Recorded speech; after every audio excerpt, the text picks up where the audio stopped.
को वो अपने माथे से लगाने लगे, उनको नेत्रों से, जूतों को माथे से लगावें, फिर नेत्रों से लगावें, फिर छाती से लगावें। लोग कहते महात्मा जी क्या कर रहे हो?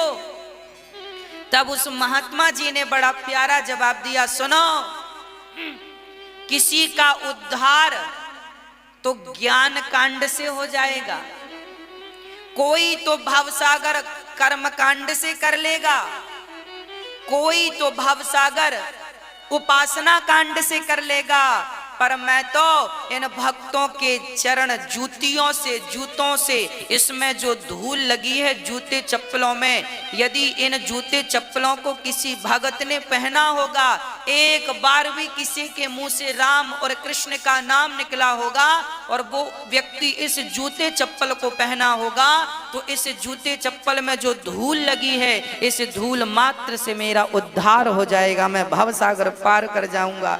ना मुझे ज्ञान मार्ग की जरूरत पड़ेगी, ना तो कर्म मार्ग की जरूरत पड़ेगी, मैं तो भक्तों की चरण पादुका से ही भवसागर पार कर जाऊंगा। ये भाव उन संतों का था। जब उन महात्मा ने ये बात कही तो जूता चप्पलों की माला पहनाने वाले सारे ज्ञानी पानी पानी हो गए और सब लोग अपने आप को धिक्कारने लगे कि हमने ऐसे महात्मा का, ऐसे सत्य पुरुष का अपमान कर दिया।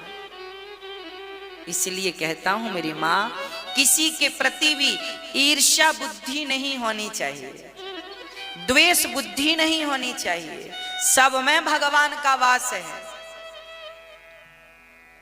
आपके गले में कोई फूलों की माला पहनाए तो भी ठीक है, और कोई जूतों की माला पहनाए तो वो जूते किसी भगत ने पहन लिए होंगे तो आपका उन्हीं से कल्याण। क्या फायदा, हम क्यों उससे झगड़ा करें, तुमने जूते की माला क्यों पहनाई? कोई बात नहीं, हम तो अपना मन भगवान में लगाएं, कोई कितना भी अनादर करे करने दो। यहाँ सम्मान पाने के लिए थोड़ी पैदा भय हैं, यहाँ तो भगवान को पाने के लिए पैदा भय हैं। ये मानव कतन हमने सम्मान पाने के लिए थोड़ी पाया है कि हमारा सब सम्मान करें, हमने तो भगवान को पाने के लिए मानव का तन पाया है। आओ उस परमात्मा को दिन रात याद करें जिससे हम सबका कल्याण है। एक क्षण के लिए भी हे नाथ मैं आपको कभी भूलूं नहीं। उद्धव जैसे ज्ञानी आज आ गए, भगवान ने आज उनके दिव्य चक्षु खोल दिए। हाँ भक्तों, कल हमने सुना कि रुक्मणी माँ का विवाह संपन्न हुआ, यहाँ तक की कथा हो गई थी, उद्धव चरित्र रह गया था। सुदास ने पूरा कुछ शब्दों में ही उसे पूरा किया। ये तो बड़ा अद्भुत प्रसंग है जो कि हम तो चाहते ही नहीं कि ये प्रसंग, उद्धव प्रसंग कभी पूरा हो। हम तो चाहते ही नहीं कि भागवत जी कभी पूरी हो। हम तो चाहते हैं कि नित्य भागवत जी के शब्द, भगवत कथा कानों में पड़ती रहे, ये तो कभी पूरी हो हम चाहते ही नहीं।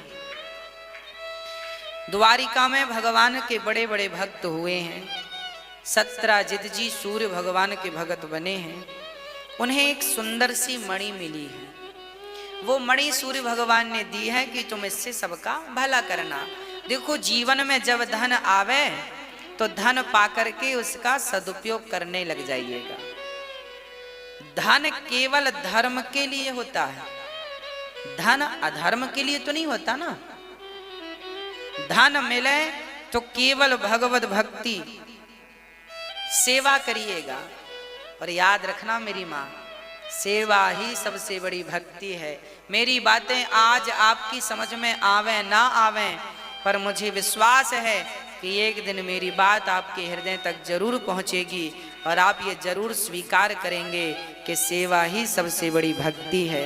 और मैं ये दास अनिरुद्ध, हम केवल कहते नहीं हैं कि सेवा किया करो, सेवा करके आपको बताते हैं ताकि आप भी सीखें कि सेवा कैसे की जाती है। हाँ, 5 रुपए मिले तो 1 रुपए सेवा में लगा दो। 100 रुपए मिले तो 10 रुपए सेवा में लगा दो। 1000 रुपए मिले तो 100 रुपए सेवा में लगा दो। लाख रुपए मिले तो 10-5 हजार रुपए सेवा में लगाओ। करोड़ रुपया मिल जाए तो 2-5 लाख रुपया लगाओ सेवा में। सेवा में जरूर लगो और लगाओ, इसी से धन की शुद्धि होती है। अच्छा, कथा आप सुन रहे हैं, कथा सुनने से आपका क्या शुद्ध हो रहा है ये बताओ, बोलो। मन स्पष्ट है, कथा मन को शुद्ध करती है।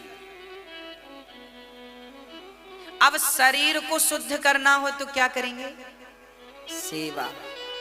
सेवा करने से शरीर शुद्ध होता है। देखो, जब आप चरण दबाएंगे अपने माता पिता के, अतिथियों के, आचार्यों के, जब हाथों से सेवा करेंगे, दूध पिलाएंगे, जल पिलाएंगे, रोटी दान करेंगे, अन्न दान करेंगे, इन हाथों से जब किसी की सेवा करेंगे तो शरीर शुद्ध होगा, कथा सुनेंगे तो मन शुद्ध होगा।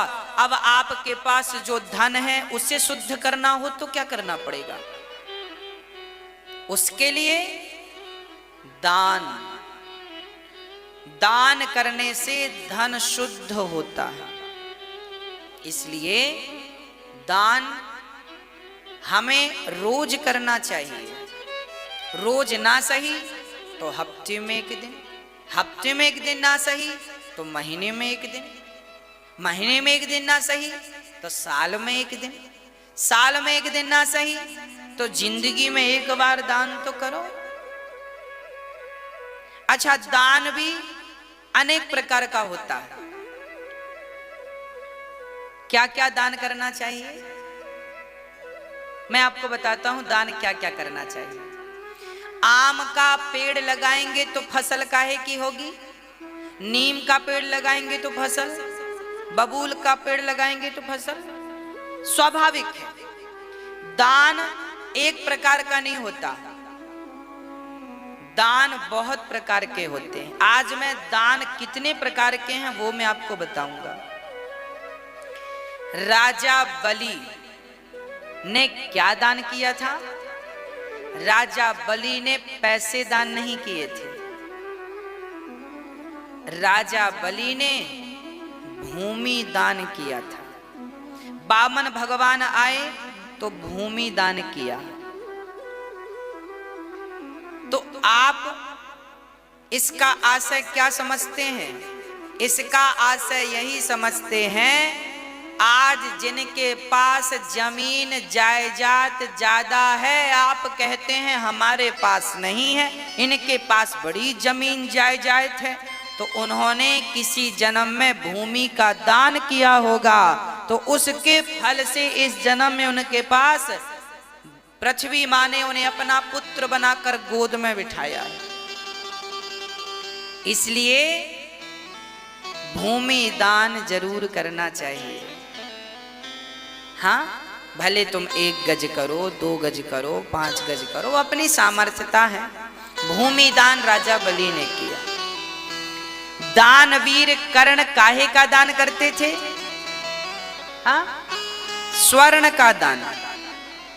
आज जो लोग बहुत, आपने देखा होगा, कुछ लोग सोने की चैन तो अंगूठी तो चैन लदे रहते हैं, और कुछ माताएं भी लदी रहती हैं। जिनके पास नहीं है वो, ओ इनके पास इतना, हाँ, इन्होंने किसी जन्म में सोना दान किया है, इसलिए भगवान ने इतना दिया है। इसलिए जो आप देंगे वही आप पाएंगे। दानवीर कर्ण जब मर कर के गए थे तो उन्हें स्वर्ग में सोने की रोटियां परोसी गई थी। इंद्र ने कहा खाओ रोटी, कर्ण ने कहा सोने की रोटी खावें क्या? हाँ। बोले क्यों? तुमने कभी रोटियां तो दान की नहीं, कभी भोजन तो किसी को कराया नहीं है, बस सोना देते गए देते गए देते गए। कर्ण बोले फिर क्या करें? बोले अपने बच्चों से कहो तुम्हारे नाम का कोई पुण्य करें, भंडारा करें, तब जाकर रोटियां मिलेंगी। जब उन्होंने अपने बच्चों को सपने में कहा बेटा मेरे नाम का जरा भंडारा करो, बच्चों ने किया, तब कहीं पिताजी को, कर्ण को मिला। ये सब क्यों? ये हमारे लिए शिक्षा है। कर्ण को कोई रोटी की चाहत या भूख नहीं थी, वो तो सूर्य भगवान के परम पुत्र थे, साक्षात सूर्यवान बनाना चाहते हैं। आप स्वयं और अपने बच्चों को कभी भी चरित्र से भटकने मत दीजिएगा। माँ बाप की जिम्मेदारी है कि आप अपने बच्चों को चरित्र का मजबूत स्ट्रांग बनाएं, चरित्रवान बनाएं। अरे भाई, चरित्रवान हो तो आपकी इस लोक में और परलोक में भी सदगति है, सम्मान है। नहीं तो चरित्रहीन तो यहाँ भी सम्मान नहीं पाता, वहां भी सम्मान नहीं पाता।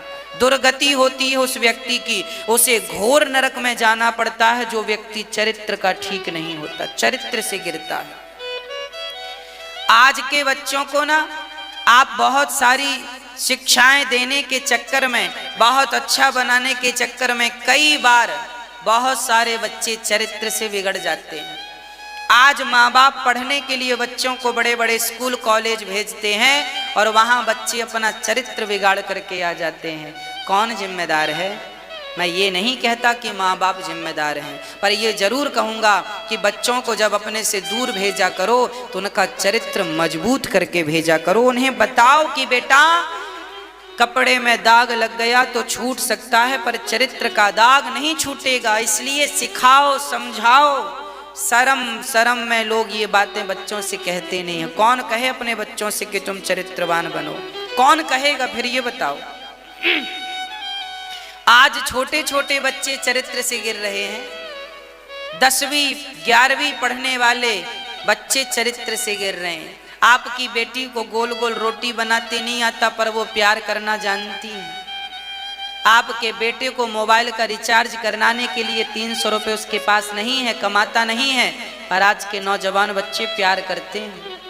हाँ, ये प्यार व्यार करना बढ़िया जानते हैं। आजकल तो शादियां भी माँ बाप की मर्जी के बिना लव मैरिज, कोर्ट मैरिज हो जाती हैं। माँ बाप को तब पता चलता है जब बेटी ने शादी कर ली, बेटे ने शादी कर ली, तब माँ बाप को खबर लगती छोरे ने शादी कर ली।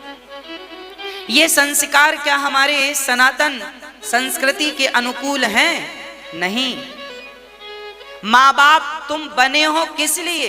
केवल बच्चों को पैदा करना? तो देखो, कुत्ता बिल्ली और सुअर भी बच्चे पैदा कर रहे हैं। केवल बच्चे पैदा करना नहीं माँ बाप का कर्तव्य है, बच्चों को संस्कारी माता शत्रु पिता वैरी ये न वालो न पाठिता न शोभते सभा मध्य हंस मध्य वको यथा। जो माँ बाप अपने बच्चों को सद्गुणी और संस्कारी नहीं बनाते, धिक्कार हैं ऐसे माता पिता को जिनने बच्चे जन्म तो दिए पर संस्कारी और चरित्रवान नहीं बनाया। नारी जने जननी जने तो भक्त जने, या दाता या सूर, या से तो बंध्या भली काहे गवावे नूर। मां बनना तब सफल होता है जब आप सदाचारी पुत्र को जन्म दें, उस बेटे को जन्म दें जो आपका ही नहीं, आपकी 21 पीढ़ियों का नहीं, आपके समाज का, आपके राष्ट्र का भी नाम रोशन करे। ऐसे पुत्र को जन्म देना चाहिए।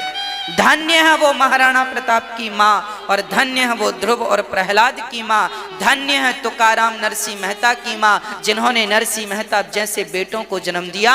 धन्य है सूरदास की माँ जिन्होंने सूरदास जैसे भगत को जन्म दिया।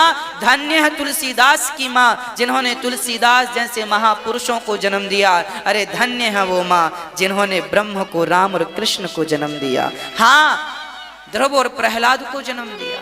कहाँ गई वो माएं जो विवेकानंद को पैदा किया करती थी, रामकृष्ण परमहंस को पैदा किया करती थी, मीराबाई नरसिंह मेहता को, गुरु नानक देव को पैदा किया करती थी? कहाँ चली गई वो माँ?